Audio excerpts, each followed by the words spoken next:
तुम लोग ज्योमेट्री का बेस पढ़ रहे हो, ट्रायंगल चैप्टर, और इसी बेस का सब जगह काम आता है। ये आते रहने पर ज्योमेट्री का प्रॉब्लम ही समाप्त हो जाता है ना। तो पार्ट 26 है, इससे पार्ट 25 में तुम लोगों को राइट एंगल ट्रायंगल समकोण त्रिभुज की 4 परिभाषाएं बतलाए थे, 5वां मिस हो गया था। तो चलो रहने दो, परिभाषा तो 7-8 हम बतलाते हैं। अब इससे आगे का टॉपिक आओ, भुजा के आधार पर त्रिभुज कितने प्रकार के होते हैं। जैसे कोण के अनुसार त्रिभुज 3 प्रकार का था, तो भुजा के अनुसार भी त्रिभुज 3 तरह के होते हैं। इंग्लिश नेम और हिंदी नेम लिखा हुआ है। तो पहला आ जाओ, विषमबाहु त्रिभुज, पहले समझ लो। दूसरा है समद्विबाहु त्रिभुज, तीसरा है समबाहु त्रिभुज। तो पहला विषमबाहु त्रिभुज,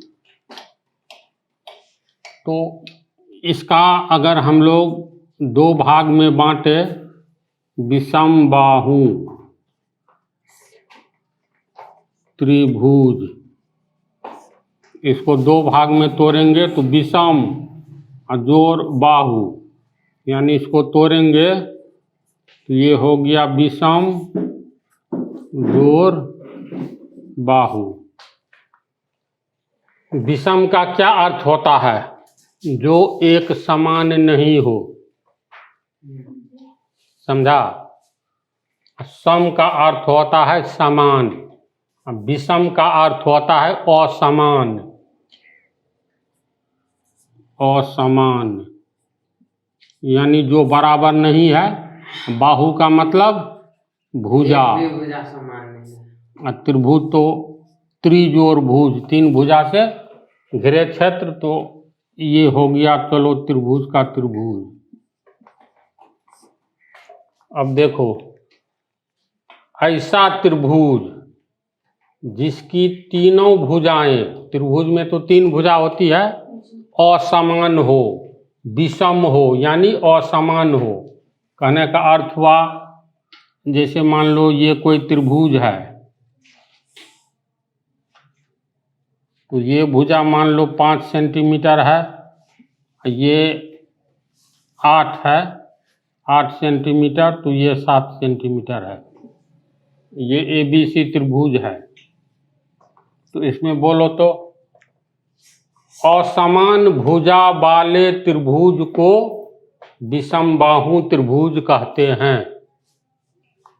नाम से ही स्पष्ट है, विषम मतलब असमान। विषम का अर्थ होता है असमान, यानी जो बराबर नहीं हो। बाहु का मतलब भुजा, त्रिभुज का मतलब त्रिभुज, यानी असमान भुजा वाले त्रिभुज को विषमबाहु त्रिभुज कहते हैं। जैसे त्रिभुज ABC में देखो तो एक भुजा 5 सेंटीमीटर है, दूसरा 8 सेंटीमीटर, तीसरा 7 सेंटीमीटर। एक भी भुजा समान है, इसका मतलब सभी भुजा असमान है।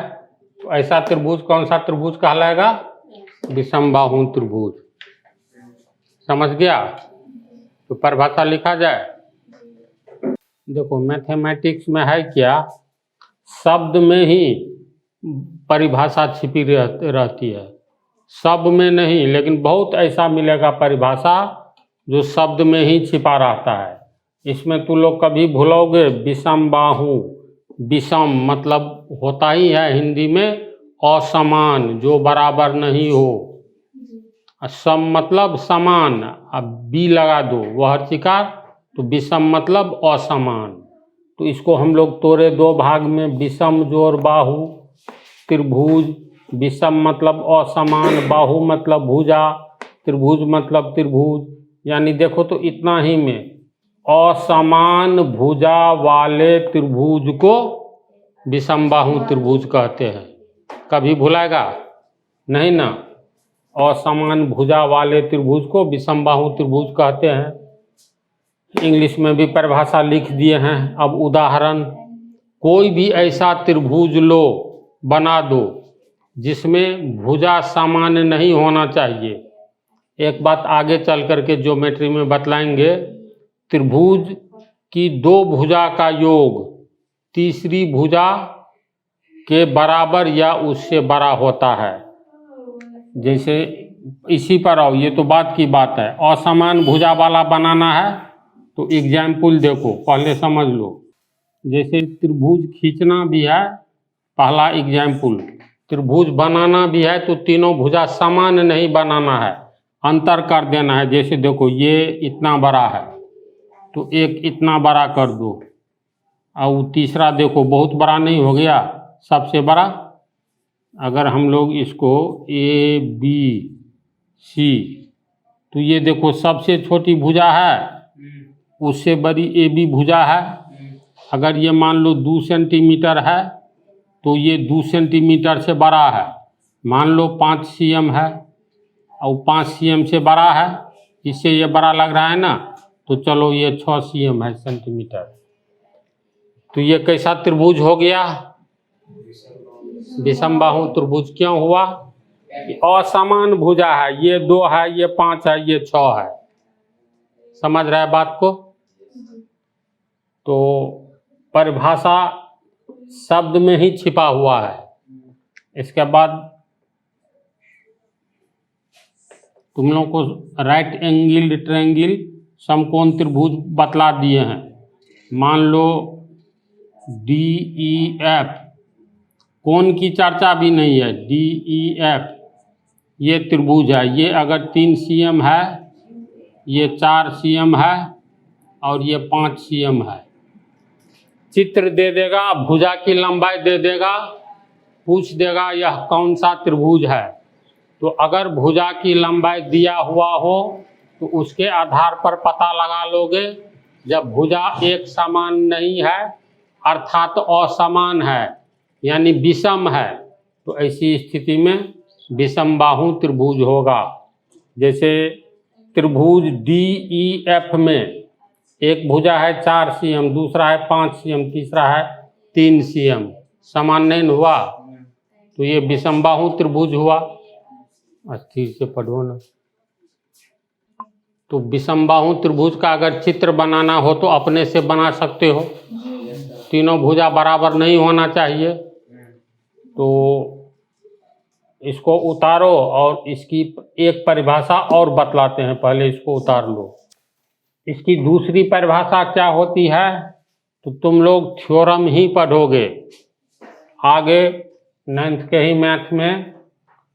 जैसे थ्योरम ये है, मान लो देखो ध्यान से, ABC एक समकोण त्रिभुज है जिसमें ये कोण 90 डिग्री है। ये कोण मान लो तुमको 40 डिग्री, तो ये कोण कितना होगा? त्रिभुज के 3 कोणों का योग 180 डिग्री, तो 90 और 40 130, ये हो गया 50 डिग्री। तो त्रिभुज में जो कोण सबसे बड़ा रहेगा उसके सामने की भुजा सबसे बड़ी होगी। जैसे 90 डिग्री के सामने की भुजा यहाँ पर खड़ा हो जाओ तो ये दिखलाई दे रही है CB, तो 90 डिग्री के सामने की भुजा ये BC को हो या CB को हो, ये हो गया। फिर यहाँ पर आँख रखोगे तो 40 डिग्री के सामने की भुजा ये AC है, और यहाँ पर आँख रखोगे तो ये भुजा सामने वाली हो गई 50 डिग्री की के लिए ये भुजा सामने वाली। तो किसी भी त्रिभुज में जो सबसे बड़ा कोण होता है उसके सामने की भुजा सबसे बड़ी होती है और छोटे कोण के सामने की भुजा छोटी होती है। तो मान लो ये 90 डिग्री के सामने की भुजा ये 10 सेंटीमीटर है। इसका मतलब तू लोग बतलाओ तो, अभी जो बोले सबसे बड़े कोण के सामने की भुजा सबसे बड़ी, तो ये सबसे बड़ा कोण 40 डिग्री 50 डिग्री 90 डिग्री में 90 डिग्री ही ना सबसे बड़ा है।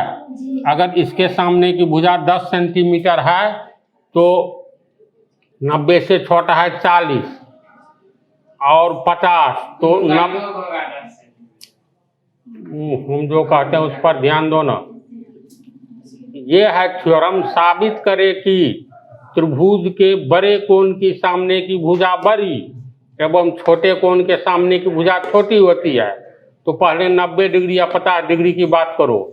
90 डिग्री तीनों में सबसे बड़ा कोण 90 डिग्री है, तो 90 डिग्री के सामने की भुजा ये है CB, तो ये सबसे बड़ी भुजा होगी। इससे छोटा है 50 डिग्री। यहाँ पर आंख रखोगे तो इसके सामने की भुजा ये है AB, तो 90 डिग्री के सामने की भुजा सबसे बड़ी होगी। इसका मतलब है ये 50 डिग्री के सामने की भुजा ये 10 सेंटीमीटर से छोटा ही न होगा जी। तो चलो ये होगा मान लो 10 से छोटा कुछ भी, जैसे 8 सेंटीमीटर होगा। अब 40 डिग्री और 50 डिग्री में देखो, 50 डिग्री से छोटा 40 डिग्री है, तो 50 डिग्री के सामने की भुजा ये 8 डिग्री है, सॉरी 8 सेंटीमीटर। तो बड़े कोण छोटे कोण, बड़ा कोण 50 डिग्री हुआ, छोटा कोण 40 डिग्री। तो 50 डिग्री के सामने की भुजा 8 सेंटीमीटर है, तो 50 से कम ये 40 डिग्री है, उसके सामने की भुजा छोटी होगी 8 से भी, तो ये 6 cm होगा। देखो इसमें कोई भी भुजा बराबर है नहीं है, तो जिस त्रिभुज की कोई भी भुजा बराबर नहीं हो अर्थात असमान हो तो वह त्रिभुज विषमबाहु त्रिभुज होता है। तो परिभाषा लिखाते हैं। ये दूसरी परिभाषा के पीछे का तर्क समझा। तुम लोग को थ्योरम स्टार्ट कर दिए हैं, ये तो ज्योमेट्री का बेस है, तो 41 या 42 थ्योरम 9th में है। हमको लगता है थ्योरम नंबर 20 से आगे संभवतः ये पढ़ना है। हाँ 20 से आगे ही होना चाहिए। ध्यान दो क्या, तो जिस त्रिभुज की तीनों भुजा असमान होगी, अगर हम लोग ऐसा त्रिभुज बना लेते हैं ABC, तो इसमें देख कर के ही लगता है सबसे बड़ी भुजा कौन है।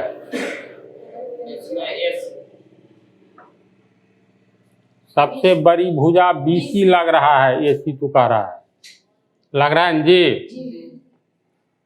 तो थ्योरम यही जो अभी बोले हैं, साबित करे कि बड़ी भुजा के सामने का कोण बड़ा और छोटी भुजा के सामने का कोण छोटा होता है। या इसको उल्टा बोलो, साबित करे कि बड़े कोण के सामने की भुजा बड़ी होती है और छोटे कोण के सामने की भुजा छोटी होती है। तो ये सबसे बड़ी भुजा है, तो इसके सामने में कौन सा कोण दिखाई दे रहा है।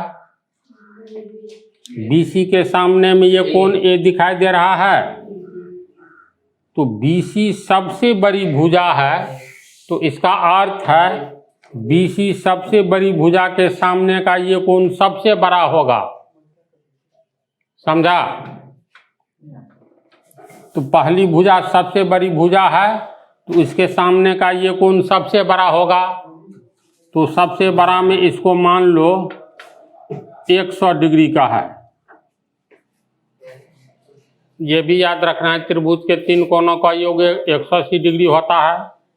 तो सबसे बड़ी भुजा BC है, तो सबसे बड़ी भुजा के सामने का कोण सबसे बड़ा। अब इसका मामला समाप्त है। अब तुलना करो AB AC में बड़ी भुजा कौन है। तो AC है, तो AC के सामने का ये कोण और AB के सामने का ये कोण, दोनों में कौन कोण बड़ा होगा। फिर प्रश्न कौन बड़ा होगा, AB होगा, B होगा। जैसे बड़ी भुजा के सामने का कोण बड़ा और छोटी भुजा के सामने का कोण छोटा होता है। तो त्रिभुज में तो 3 भुजा है, तो 3 भुजा में तू किसी 2 भुजा के बारे में सोचो। तो सबसे छोटी भुजा को फिलहाल छांट दो। तो देखो तो BC सबसे बड़ा है, तो सबसे बड़ी भुजा के सामने का कोण सबसे बड़ा होगा। तो ये कोण हम मान लिए हैं 100 डिग्री है, इसका मतलब ये कोण सबसे बड़ा है। 2 ठो कोण B या कोण C बटा। तो इसका मामला हो गया। अब AB या AC में देखो तो कौन बड़ा है। नहीं रे, तुम लोग को भगवान आंख नहीं दिया गधा। AB या AC में AC न बड़ा है, तो AC के सामने वाला कोण कौन सा होगा? तो AC के सामने यहाँ खड़ा हो जाओ, यहाँ से देखो इसके सामने में, तो ये कोण हो गया AC भुजा के सामने का कोण होगा। AB भुजा जो है AC से छोटा है, तो ये बड़ा हो गया, ये AB छोटा हो गया, तो AC के सामने का कोण बड़ा होगा, AB है AC से छोटा, तो ये कोण छोटा होगा। अगर ये मान लो ये कोण है तुमको 50 डिग्री, तो बड़ी भुजा AC है, तो AC के सामने का कोण अगर 50 डिग्री है, तो छोटी भुजा ये है। सिर्फ दो भुजा में तुलना करो, ये दूसरी भुजा, ये तीसरी भुजा है, तो दूसरी भुजा में 2 लकीर दिए हैं, तीसरी भुजा में 3 लकीर, पहली भुजा में 1 लकीर, तो पहली भुजा सबसे बड़ी है, तो उसके सामने का कोण सबसे बड़ा होगा। फिर आ जाओ ई दोनों में AC दूसरी भुजा तीसरी भुजा से बड़ा है, तो दूसरी भुजा के सामने का कोण, तीसरी भुजा छोटा है, तो उसके सामने के कोण से ये कोण बड़ा होगा। इस पर ब्रेन लगाओ। तो अगर ये 50 डिग्री होगा तो ये 50 डिग्री से कम होगा। क्यों? क्योंकि ये 50 डिग्री जो है ये इसके सामने की भुजा बड़ी है, ये जो है कोण इसके सामने की भुजा छोटी है, तो बड़ी भुजा के सामने का कोण, यहाँ खड़ा हो जाओ तो ये कोण बड़ा होगा, और छोटी भुजा के सामने का कोण छोटा होगा। तो ये 50 डिग्री है, तो ये कितना होगा? 180 पुराना है, 100 जोड़ 50 से 150 30 80। समझा बात को? इसको उल्टा समझो तो उल्टा का अर्थ हुआ ये कैसा त्रिभुज है जिसमें एक भी भुजा बराबर नहीं है, समान नहीं है, अर्थात ये विषमबाहु त्रिभुज है जिसकी कोई भी भुजा एक समान नहीं है, असमान है। तो इसकी दूसरी परिभाषा हम जो लिखाने जा रहे हैं, तो ये लिखाए हैं जिस त्रिभुज का एक भी कोण समान नहीं हो उस त्रिभुज को विषमबाहु त्रिभुज कहते हैं। यहाँ पर भुजा की चर्चा छोड़ो, ये 100 डिग्री ले लिए, ये 50 डिग्री, तो तीनों कोण को जोड़ेंगे तो 180 होना चाहिए, तो 100 और 50 150 और 30 80, ये 30 होगा। तो इसमें देखो तो जिस त्रिभुज का एक भी कोण समान नहीं हो, इस त्रिभुज का कोण A 100 डिग्री है, B 50 डिग्री है, C है 30 डिग्री, समान कोण है एकोठो नहीं है। इसका मतलब क्या हुआ? जिस त्रिभुज का एक कोण भी समान नहीं हो उस त्रिभुज को भी विषमबाहु त्रिभुज कहेंगे। क्यों कहेंगे? इसलिए कहेंगे जो छोटे कोण के सामने की भुजा छोटी होती है तो बड़े कोण के सामने की भुजा बड़ी होती है। समझा बात को? इसमें देखो छोटा कोण 30 डिग्री है, तो उसके सामने की ये भुजा छोटी होगी, तो चलो इसको मान लेते हैं ये भुजा है तुमको 6 सेंटीमीटर। अब इस 30 डिग्री आप पहले इस 50 डिग्री के बारे में, इस 50 डिग्री के बारे में सोचो।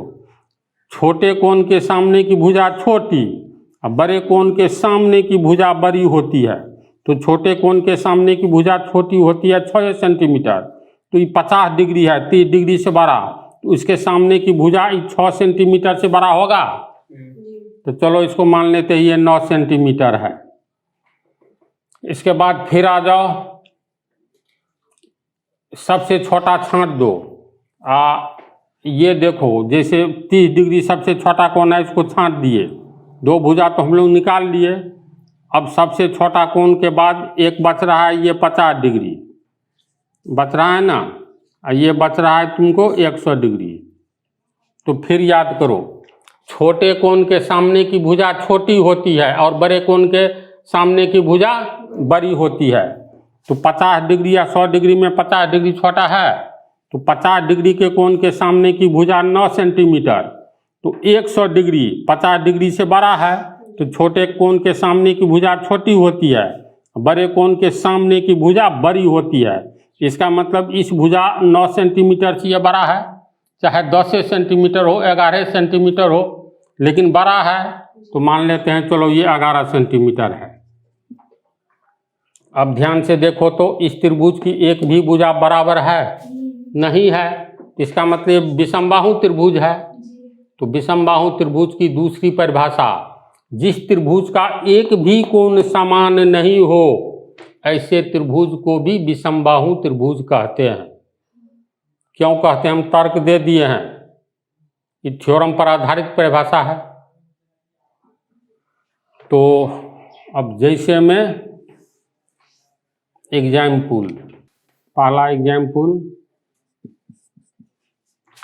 इसमें कोण वाली बात है ना, कोण समान नहीं हो, तो चलो कोण समान नहीं है तो त्रिभुज बना लो, तीनों भुजा असमान होना चाहिए, छोटा बड़ा। जैसे मान लो हम यहीं खींचे, चलो ABC, इस कोण को मान लो 70 डिग्री, बड़ा कोण लग रहा है ना, और सबसे बड़ी भुजा ये लग रही है ना, ऐसी बात। उससे छोटी भुजा कौन लग रही है, बोलो, ये लग रही है। तो इसके सामने का कोण, बड़े कोण के सामने की भुजा बड़ी, तो सबसे बड़ी ये है 70 डिग्री माने, और छोटे कोण के सामने की भुजा छोटी, तो ये छोटी भुजा है इसके तुलना में, तो इसके सामने का कोण चलो 60 डिग्री मान लिए। अब देखो, बड़े कोण के सामने की भुजा बड़ी हो गई, ये बड़ा है ना GCA देखने पर, और 60 डिग्री छोटा है, तो छोटे कोण के सामने की भुजा छोटी होती है, तो CA से CB छोटा है ना वास्तव में। इसके बाद तीसरा कोण कितना होगा, तो 180 पुराना है, 60 70 130, तो ये 50 डिग्री होगा। तो ये सबसे छोटा कोण है, तो उसके सामने की भुजा सबसे छोटी होगी। तो इसका मतलब तीनों भुजा अलग अलग लंबाई का है। समझ रहा है विषमबाहु त्रिभुज की परिभाषा दोनों तरह का। फिर दूसरा ले लो, अब अपने मन से छोटा बड़ा करके छाप सकते हैं, PQR। इसमें देखो एक ही चीज याद रखना है, क्या याद रखना है, विषमबाहु त्रिभुज का चित्र बनाओगे तो हाँ, सबसे छोटी भुजा के सामने का कोण ऐसा ना सबसे बड़ा कोण लिख देना। जैसे इसमें देखो सबसे छोटी भुजा RP है ना, तो इस कोण को सबसे छोटा कोण के रूप में लिखेंगे। सबसे बड़ी भुजा RQ है, तो यहाँ खड़ा हो जाओ, तो यहाँ से ये कोण दिखलाई देगा, तो सबसे बड़ी भुजा के सामने का कोण P है ना, तो ये सबसे बड़ा कोण होगा। तो ऐसे ऐसे हम लोग देंगे लंब 90 डिग्री, या मान लो ये 30 डिग्री, तो चलो 120 डिग्री ये दे देते हैं। और ये भी ध्यान रखना, सबसे छोटी भुजा के सामने का कोण सबसे छोटा होना चाहिए। उसमें सबसे छोटी भुजा PR है, तो PR के सामने खड़ा होकर देखो तो ये वाला कोण है सामने में, ये सबसे छोटा कोण होना चाहिए। तो और तीनों का योग 180 भी पूरा करना है, तो 120 180 में से घटाओ तो दोनों 60 डिग्री के बराबर। तो इसको चलो ये सबसे छोटा होना चाहिए, तो ये दे दो तू 20 डिग्री, तो 120 और 20 140, तो ये 40 डिग्री। अब ध्यान दो, तो सबसे बड़ी भुजा के सामने का कोण यहाँ खड़ा हो जाओ तो ये सबसे बड़ा है। सबसे छोटी भुजा 20 डिग्री है, तो उसके सामने की भुजा भी सबसे छोटी है, अब PR। दूसरी भुजा है तुमको कौन सा, PQ। ये दूसरी भुजा जो है सबसे बड़ी भुजा से छोटी, तो उसके सामने का कोण 40 डिग्री है।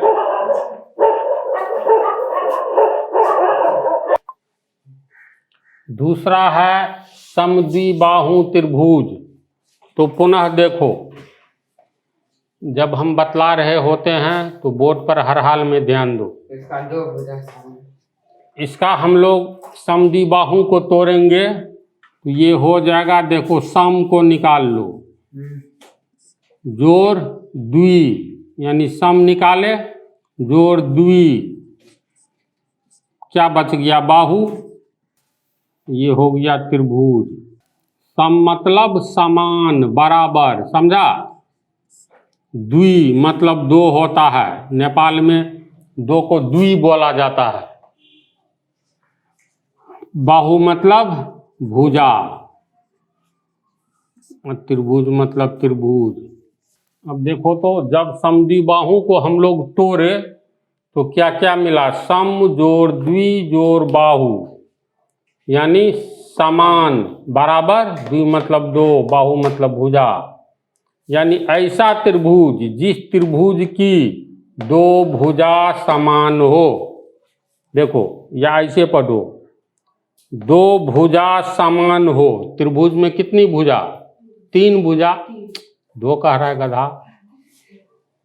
त्रिजोड़ भुज कैसे तोड़ तोड़ करके बतलाए थे, त्रि मतलब तीन, भुज मतलब भुजा, तीन भुजा से घिरा क्षेत्र, तो त्रिभुज में तीन भुजा, इस तीन भुजा में समद्विबाहु त्रिभुज यानी सम जोड़ द्वि जोड़ बाहु समान, द्वि का मतलब दो, बाहु का मतलब भुजा, यानी जिस त्रिभुज का दो भुजा समान हो, क्लियर है, या दो समान भुजा वाला त्रिभुज समद्विबाहु त्रिभुज कहलाता है।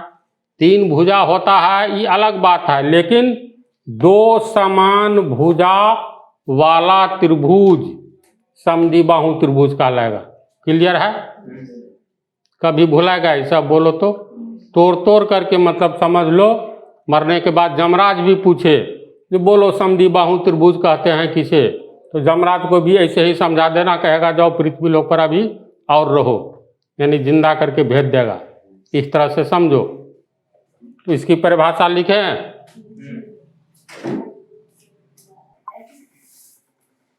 तो लोग इसकी परिभाषा को समझ गया ना। तो इस पर अब उदाहरण देखो, देखो इसी ढंग से लिखना है तुम लोग को, ऐसे ही लिखा ना जी।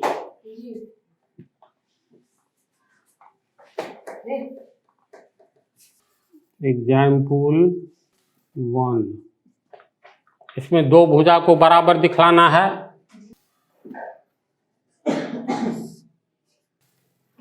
इसमें ABC एक समद्विबाहु त्रिभुज है, तो चित्र इस ढंग से बनाओ जो दो भुजा एक समान देखने में लगे।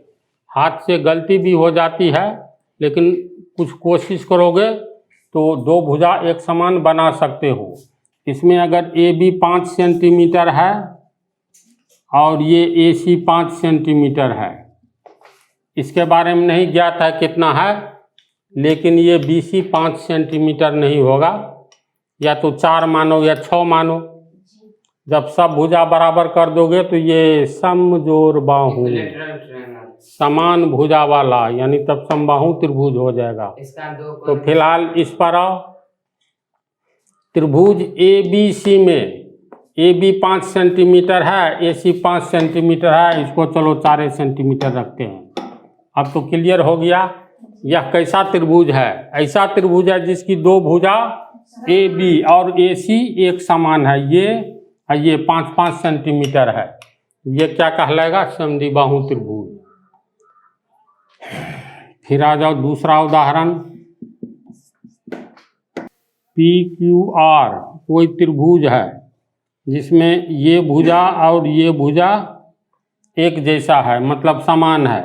अगर ये 4 cm है तो ये भी 4 cm है, ये मान लो 7 cm है।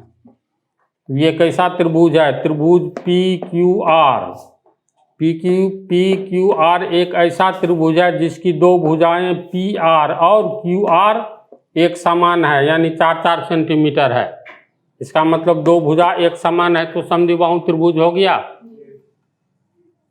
तीसरा उदाहरण हो, देखो CDE त्रिभुज कैसा त्रिभुज है, तो इसकी दो भुजा CD और CE बराबर है, तो ये कौन सा त्रिभुज कहलाएगा, समद्विबाहु त्रिभुज।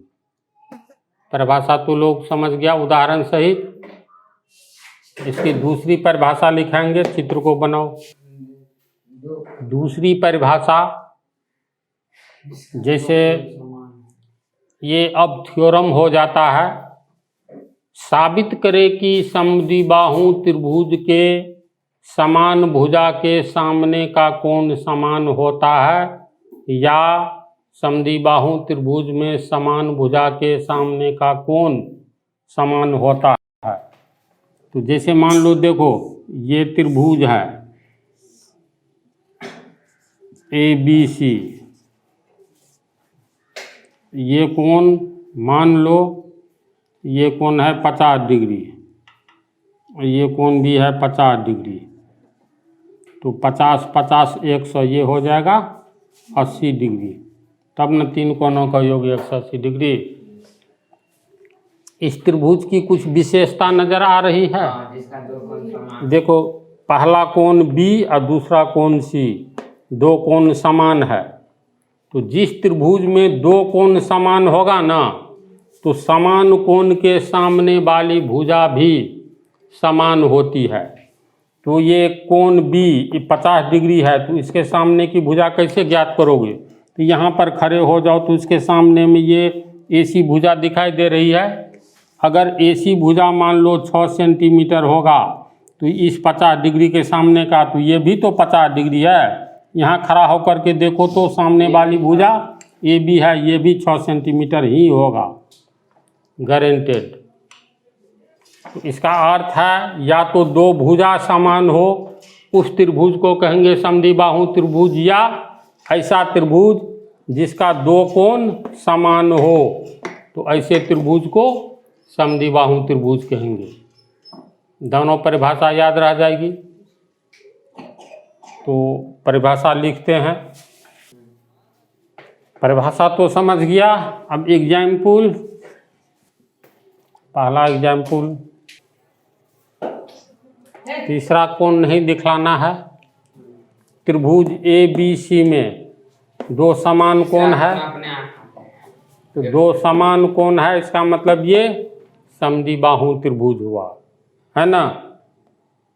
दूसरा ये अल्फा है, तो चलो ये भी अल्फा है। अल्फा का मान जो होगा वो दे सकते हैं। मान लो अल्फा 60 डिग्री, तो ये भी 60 डिग्री। अल्फा 50 डिग्री, तो ये भी 50 डिग्री। समझ रहा है ना। ये दोनों क्या हो गया? समद्विबाहु त्रिभुज। समद्विबाहु त्रिभुज समझ गया। परिभाषा देखो और है, लेकिन दो ही परिभाषा रहने दो। कहोगे और क्या है, तो इसको चित्र को उतारो और बतला देते हैं। ये तो बतलाए हैं। एक ही बिंदु के चारों ओर के कोण 360 डिग्री होते हैं ना। तो मान लो ये है बाहर वाला कोण, तो इसको बहिष्कोण कहते हैं। ये अंदर वाला को अंतः कोण। ये भी बाहर वाला कोण है, तो ये बाह्य कोण हो गया। तो अगर ये बाहर का कोण 300 डिग्री है, चलो 310 डिग्री है, ये भी बात टोटल कोण तो 360 होगा ना। तो 360 में ये बाहर वाला कोण ये भी है 310 डिग्री। तो अब बोलो तो ये कोण कितना होगा? पूरा है 360, और 360 में बाहर वाला ही 310 हो गया, तो ये कोण 50 डिग्री होगा। तो ये कोण हो गया 50 डिग्री।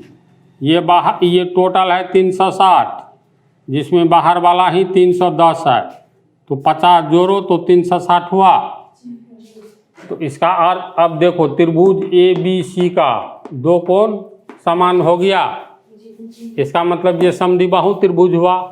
तो अगर हम ये बोले किसी त्रिभुज के तीन बाह्य कोणों में, तीन बाहर, ये भी तो बाहर वाला कोण है, ये भीतर वाला, तीन बाह्य कोणों में दो बाह्य कोण समान हो, तो ऐसे त्रिभुज को समद्विबाहु त्रिभुज कहते हैं। 100% सही है। कोई दो बाहर वाला बराबर हो जाए तो भीतर वाला अपने आप बराबर हो जाता है। इसीलिए इतनी ही परिभाषा रहने दो। परिभाषा तो कई लिखाई जा सकती है, ये भी लिखने वाला है, लेकिन रहने दो। अब आगे वाला पार्ट में बचा हुआ ये बतलाएंगे समबाहु त्रिभुज।